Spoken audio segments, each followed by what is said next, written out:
Well, blessed Tuesday to you as we come with your daily encouragement. And yesterday we had the beginning of the story of David.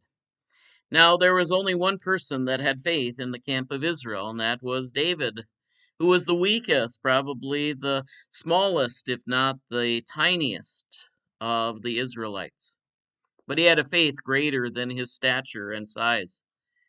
And of course, his brother Eliab was trying to protect him and protect their reputation as a family, probably the latter more than anything. There was a rivalry always between brothers, and that was the rivalry like Joseph and his brothers. But in this story, one would prevail, and it is the one who has the faith of God, a greater faith than himself.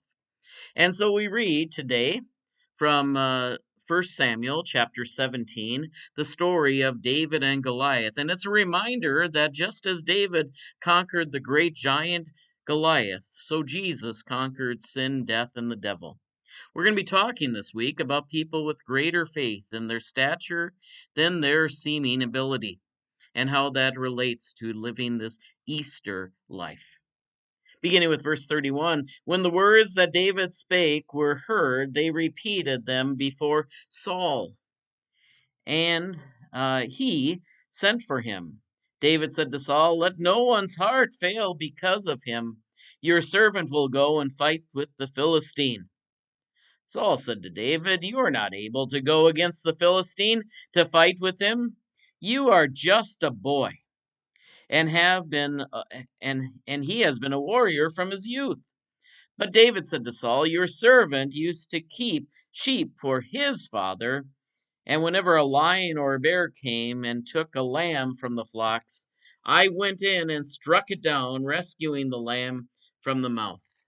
And if he turned against me, I would catch it by the jaw and strike it down and kill it. Your servant has killed both lions and bears, and this uncircumcised Philistine shall be like one of them, since he has defied the armies of the living God. And David said, the Lord who saved me from the jaw of the lion and from the paw of the bear will save me from the hand of this Philistine. So Saul said to David, go, and may the Lord be with you.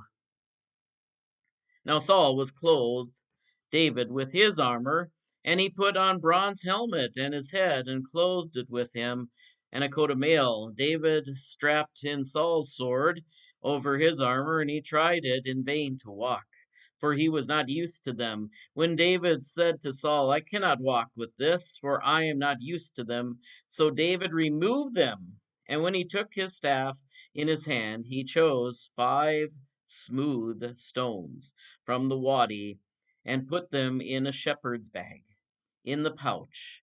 His sling was in his hand, and he drew near to the Philistine.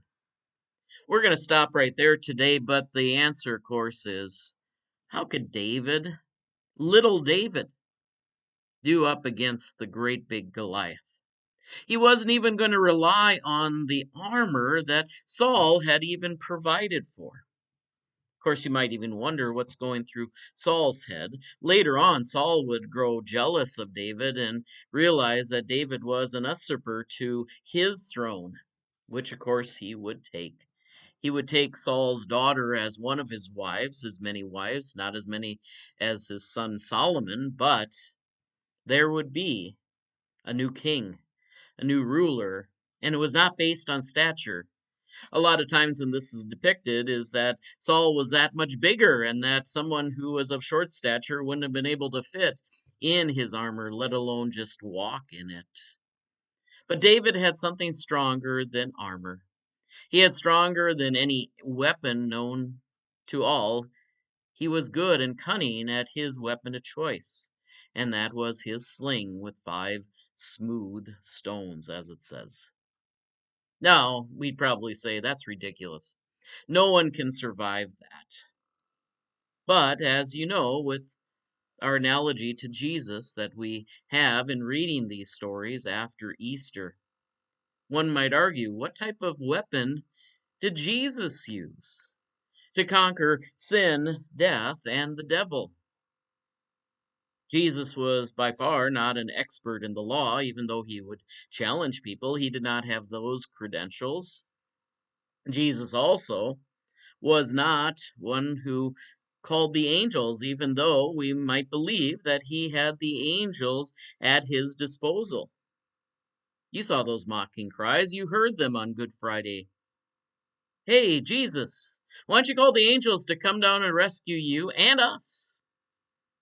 You see, there are so many things that people assume are weapons, stronger weapons, especially when one is facing a Goliath.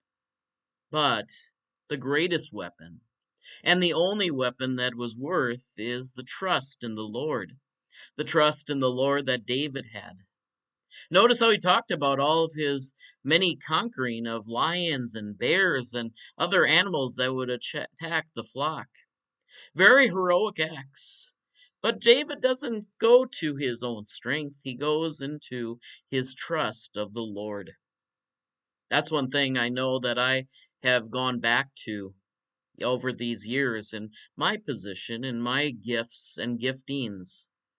I'm at a stage in life where I've done many things many times, and so many times sometimes I don't have to, should I say, rehearse them as much as I used to. But I always have to say, there's still one thing that goes beyond skill. And regardless of how many times I've done it or how few times I've done it, and especially in these days when I've been called to do things that are not necessarily in my skill set, I always say I have to go in the power and trust of someone who has called me to these positions of warfare, of fighting, and that is the Lord. And that is what David trusted in. And while Jesus was walking this earth as a human, even in his crying out, my God, why have you forsaken me? He trusted in God's plan and was willing, even though he didn't want to have that cup given to him, took that cup, took that cross, took that position that ultimately led to what in the earthly terms would have been his downfall, but in spiritual terms was his victory. It seems as if David is going into that same trap again. And of course, the drama of the story is, will he survive? Well, we have to wait till tomorrow, and I know many of you know the rest of the story. But the lesson that we learn at this stage is trust in the Lord with all your heart and believe not in your own understanding. These are the words of David's son Solomon from Proverbs. He, the Lord, will make your path straight. God bless you, and let us rejoice in these days of Easter, living that resurrected life. Take care. God bless. We'll see you tomorrow.